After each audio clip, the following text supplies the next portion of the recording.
구약성경 출애굽기 17장 8절에서 16절 우리 한 절씩 서로 교독할 텐데요. 17장 8절에서 16절 말씀 한 절씩 교독하시고 제가 다 함께 마지막 절 같이 읽을게요. 제가 17장 8절 먼저 읽겠습니다. 그때 아말렉이 와서 이스라엘과 르비딤에서 싸우니라. 모세가 여호수아에게 이르되 우리를 위하여 사람들을 택하여 나가서 아말렉과 싸우라.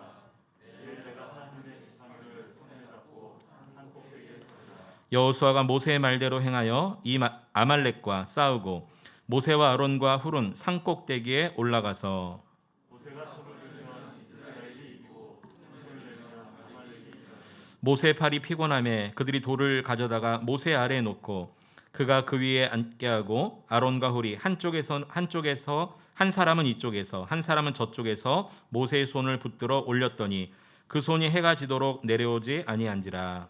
여호수아가 칼날로 아말렉과 그 백성을 쳐서 무찌르니라.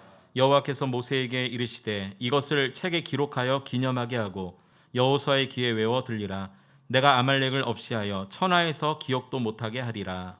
모세가 제단을 쌓고 그 이름을 여호와 니시라. 함께 읽겠습니다. 이르되 여호와께서 맹세하기를 여호와가 아말렉과 더불어 대대로 싸우리라 하셨다 하였더라. 아멘. 오늘 신앙의 단 내리기라는 제목을 가지고 함께 말씀 나누길 원합니다. 여러분, 단 내리기 효과가 있습니다. 단 내리기 효과. 이 단 내리기 효과란 영어로 앵커링 이펙터라고 하는데요. 쉽게 말하면 이런 것입니다. 어떤 것을 기준으로 삼느냐에 따라서 그 뒤가 달라진다는 거예요. 예를 들면 1에서 5까지 숫자가 5개가 있습니다. 1, 2, 3, 4, 5 5개가 있는데 이 5개만 사용해서 숫자를 계속 나열할 때 예를 들어서 1부터 시작을 한다면 1을 기준 삼아 시작한다면 1, 2, 3, 4, 5 그 다음 숫자는 뭐가 될까요? 1이 되겠죠. 그런데 이번에는 기준을 바꿔서 5부터 시작했다고 봅시다. 5, 1, 2, 3, 4 그 다음 숫자는 뭘까요? 죄송합니다. 그 다음 숫자가 또 5가 되겠죠. 그러니까 어떤 숫자를 기준점으로 두느냐에 따라서 그 뒤의 결과는 완전히 달라지는 거예요. 이게 단내리기 효과거든요. 배가 어디에 닻을 내리느냐, 어디에 정박하느냐에 따라서 완전히 상황이 달라지는 거죠. 어떤 사람이 친구들 사이에서 어떤 한 친구가 300만 원짜리 핸드백을 사가지고 온 거예요. 300만 원짜리 핸드백. 주변에 막 우하고 모였어요. 와, 이게 그 300만 원짜리구나. 어느 탤런트가 있다는 그거구나. 보니까 정말 300만 원처럼 보이는 거예요. 그런데 정말 핸드백을 갖고 싶었던 한 친구가 그 300만 원짜리 핸드백을 보자마자 백화점에서 핸드백을 살 때는 이 정도 비싸구나라는 생각이 딱 박혔어요. 그리고 본인도 열심히 일해서 돈을 모아서 백화점에 갔습니다. 근데 이 친구의 아예 개념 속에는 백화점에서 사는 핸드백은 비싸. 적어도 300만 원은 있어야 돼 라는 생각을 아예 가지고 출발했기 때문에 백화점에 가면서 그만한 돈을 준비해서 갔습니다. 근데 갔더니 핸드백이 250만 원인 거예요. 이 사람이 그 핸드백을 사면서 뭐라고 생각했을까요? 50만 원 벌었다. 근데 원래 그 핸드백이 원래는 사실 250만 원짜리가 아니라 조금 더 붙은 가격이거든요. 그러니까 장사를 하는 거 아니겠어요? 처음부터 300만 원이라고 출발을 했기 때문에 50만 원 싸다 이렇게 된 거예요. 여러분, 인생을 어디에 닻을 내리느냐에 따라서 우리의 나머지 삶은 결정된다는 거죠. 신앙생활도 이 단내리기 효과가 있어요. 오늘 본문 말씀이 그것을 잘 우리에게 알려주는데요. 오늘 본문 말씀은 이러한 배경을 가지고 있습니다. 이스라엘 백성들이 출애굽한 이후에 이제 하나님으로부터 율법을 받기 위해 시내산이라는 곳에 거의 다 왔을 때 르비딤이라는 곳에서 아말렉과 전투가 일어나요. 제가 오래전에 이스라엘 성지순례 갔을 때 이 르비딤 골짜기에 올라가서 그 저 밑을 바라보면서 사진 한 장을 좀 찍었는데 한번 보여드릴게요. 네, 원래는 지금은 저렇게 이제 도로가 나서 관광객들이 왔다 갔다 하지만 여기가 사실 골짜기예요. 르비딤 골짜기입니다. 제가 사진 찍었던 곳은 한 중간 정도밖에 되지 않는 곳이에요. 더 높은 곳까지 올라가서 더 멀리, 더 깊게 볼 수 있는데 예전에 성경 시대 때는 여기가 강이 흘렀어요. 그 증거로 이 완전히 사막, 주변이 다 돌산인데 저 가운데 골짜기쯤에 전부 나무들이 지금 조금씩 있어요. 옛날에 물이 흘렀다는 증거죠. 이 르비딤 골짜기에서 이스라엘 백성들이 신의 산을 바로 코앞에 두고 있었는데 여기서 아말렉과 전투를 하기 시작합니다. 아말렉이 쳐들어왔어요. 모세가 여호수아에게 명령합니다. 사람들을 택해서 너는 나가서 아말렉과 싸우라. 나는 하나님의 지팡이를 손에 들고 산 꼭대기에 서겠다. 저 르비딤 골짜기 꼭대기에 서겠다는 거예요. 저 밑에는 아말렉과 이스라엘 백성들이 싸우게 있겠죠. 그리고 이 모세와 함께 옆에 아론과 훌이라는 사람이 함께 산에 올라갔어요. 그리고 오늘 본문 11절에 보면 이렇게 이야기합니다. 여러분 한번 성경 보시겠습니까? 17장 11절에 보면 모세가 손을 들면 이스라엘이 이기고 손을 내리면 아말렉이 이기더니 상황이 이렇게 됐어요. 저 골짜기에서는 이스라엘과 아말렉이 전투 중에 있는데 이 르비딤 골짜기 위에서는 모세가 그리고 아론과 훌이 옆에 있어서 모세가 손을 올리면 이스라엘이 이기고 모세가 손을 내리면 아말렉이 이기는 거예요. 여기 손을 내렸다는 것은 일부러 내린 게 아니라 얼마나 힘들면 손이 떨어졌겠느냐는 거예요. 그러니까 손을 올리면 이기고 손을 내리면 지는 거예요. 여러분 이 상황에서 지금 우선순위가 뭘까요? 우리 단내리기 효과를 생각하면서 이 상황에서 가장 우선적으로 생각해야 될 게 뭘까요? 어떤 무기를 가지고 나갈까? 이걸까요? 몇 명이 도대체 나가야 되지? 이걸까요? 어떤 방법으로 공격을 할까? 어떤 작전으로 맞설까? 이게 가장 우선순위일까요? 해볼 방법 이것저것 다 해보고 그 다음에 안 되니까 기도해야지. 이렇게 되는 걸까요? 여러분 오늘 이 전쟁에서 가장 중요한 우선순위는 바로 모세가 손을 올리는 것이었어요. 이 전쟁의 승패는 손이 올라갔냐 내려갔냐 거기에 따라 달라진 거죠.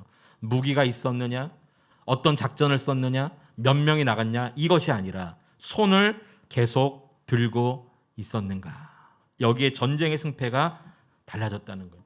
손을 들었다는 것은 하나님을 의지했다는 겁니다. 하나님만 바라보겠다는 거예요. 난 하나님 앞에 항복하겠다는 거예요. 하나님 앞에 기도하겠다는 겁니다. 이 아말렉과의 전투에서 가장 먼저 닻을 내렸던 우선순위는 손을 올리는 것이었어요.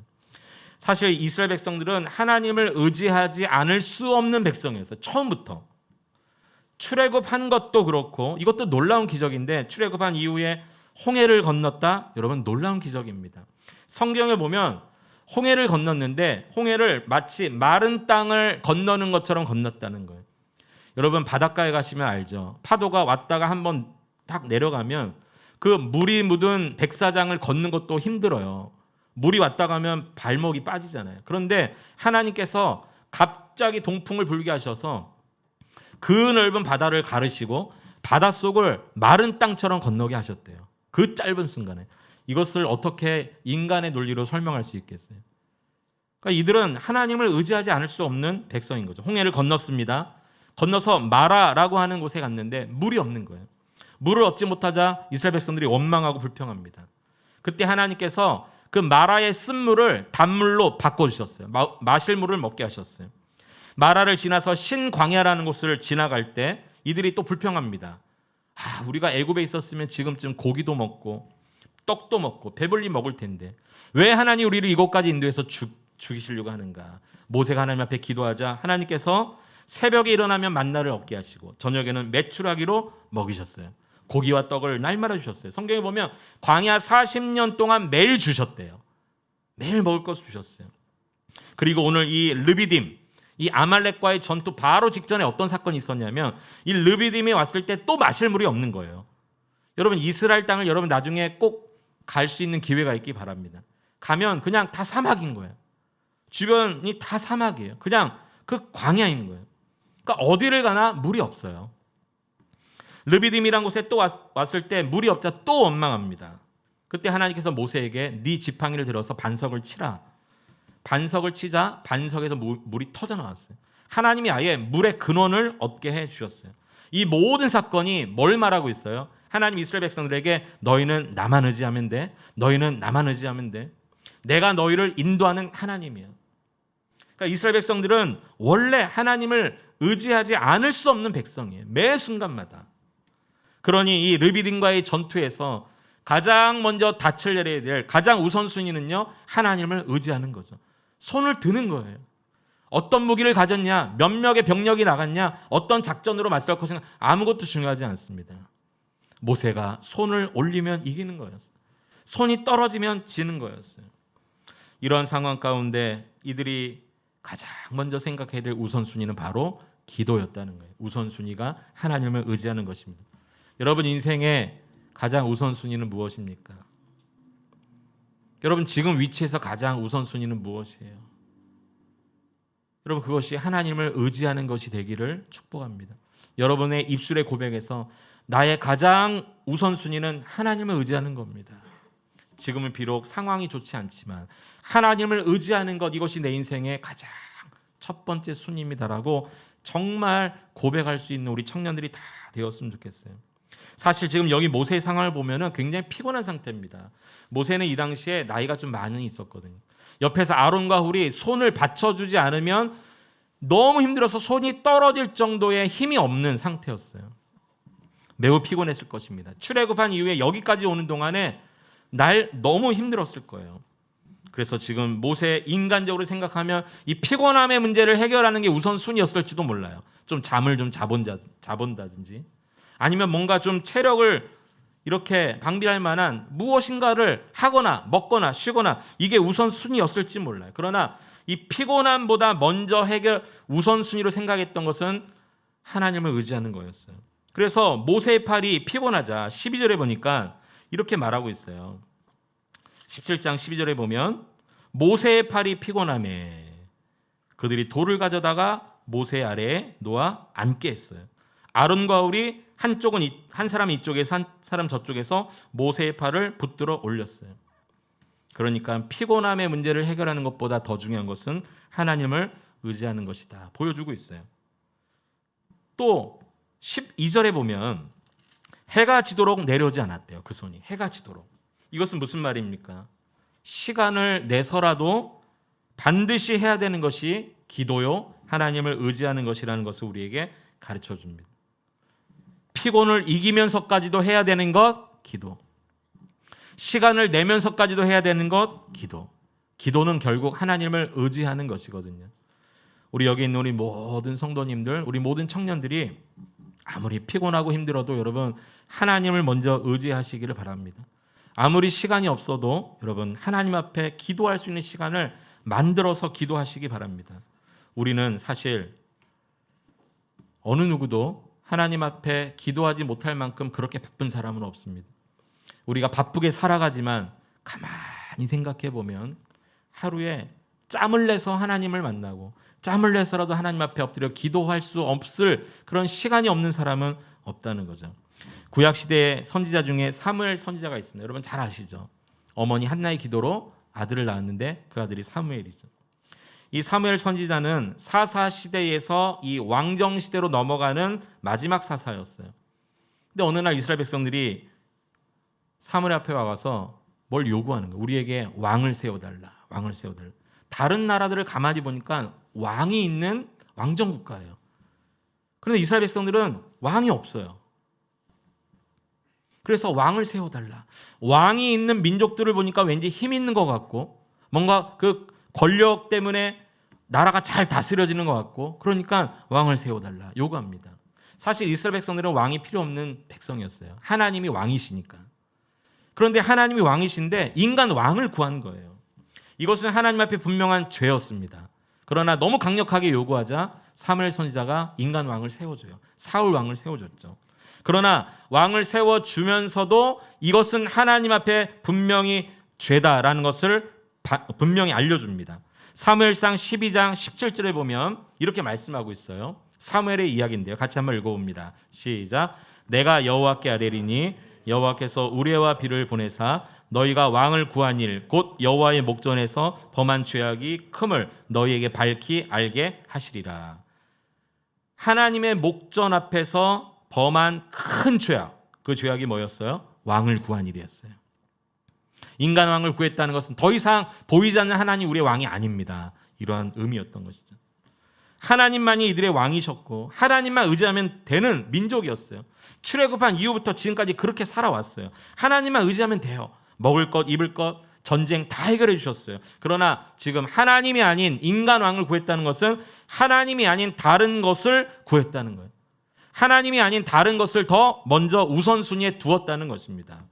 그것이 하나님 앞에 큰 죄악이었다 이렇게 말하고 있어요. 그러자 이 이야기를 들은 이스라엘 백성들이 사무엘 선지자 앞에서 겁을 먹고 부탁을 합니다. 이렇게 부탁해요. 사무엘상 12장 19절에 보면 모든 백성이 사무엘에게 이르되 당신의 종들을 위하여 당신 하나님 여호와께 기도하여 우리가 죽지 않게 하소서. 우리가 우리의 모든 죄에 왕을 구하는 악을 더하였나이다. 이렇게 기도해요. 그 사무엘의 이야기를 듣고 우리가 왕을 구하는 죄를 범했구나.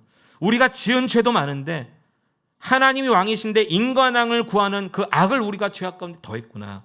이스라엘 백성들이 회개하기 시작합니다. 그런데 이스라엘 백성들만 그렇게 기도한 게 아니라 사무엘이 이렇게 또 약속을 합니다.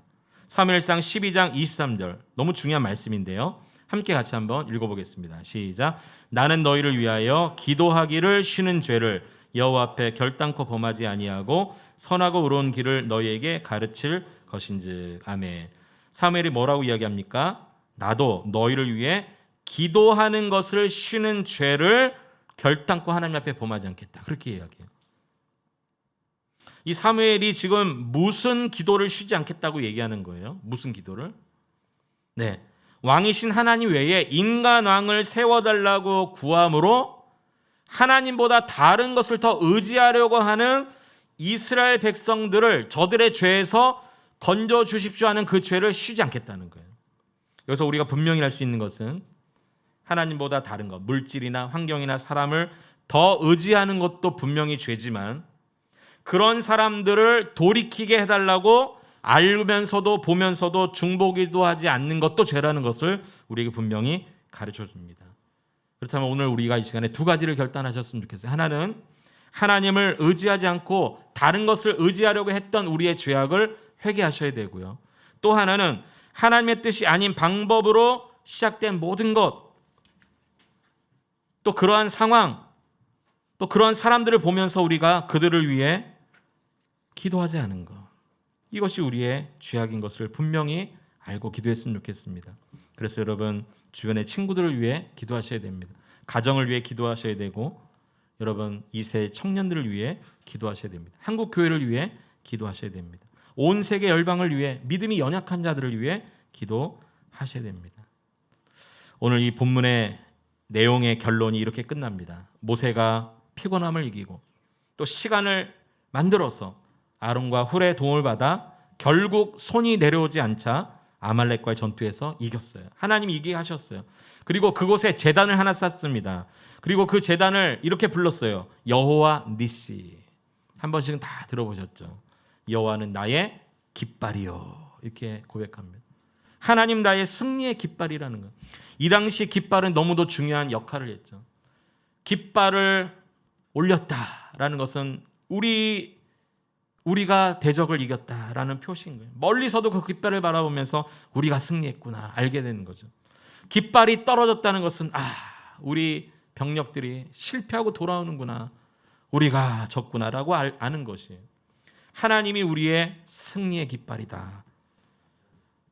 이렇게 지금 모세는 그곳에 제단을 쌓고 예배드리고 있는 것입니다. 여러분, 하나님을 먼저 의지하는 것, 하나님 앞에 먼저 기도하는 것, 이것이 내 삶을 승리로 이끌기 위한 가장 우선적으로 해야 될 우선순위인 것입니다. 신앙의 단 내리기, 이것은 하나님을 먼저 의지하겠다는 결단이고 어떤 일을 하기 전에 하나님 앞에 기도하겠다는 결단인 것입니다. 여러분, 신앙의 닻을 지금 어디에 내리고 정박하고 계십니까? 여러분, 인생의 닻을 지금 어디에 내리고 정박하고 계십니까? 혹시 어떤 사람은 물질에 내 인생의 닻을 내리고 지금 내 인생 아무 문제 없다 그렇게 생각하는 사람이 있을지 모르겠어요. 여러분, 이 세상 것은 다 지나가고 언젠가는 끝이 있고 다 변합니다. 그러나 영원하신 하나님과 그분의 말씀에 내 인생의 닻을 내리는 사람은 지금은 더딘 것 같고 지금은 보이지 않는 것 같지만 가장 안전한 삶을 사는 사람이고 하나님의 가장 큰 영광을 보게 될 사람인 것입니다. 오늘 이 말씀을 기억하고 여러분의 인생의 닻을 하나님이 아닌 다른 것에 두었다면 다시 빨리 끌어올려 내 인생의 닻을 하나님께로 다시 내릴 수 있는, 그래서 인생의 승리를 맛볼 수 있는 우리 모든 청년들, 우리 성도를 다 될 수 있기를 축원해 드립니다.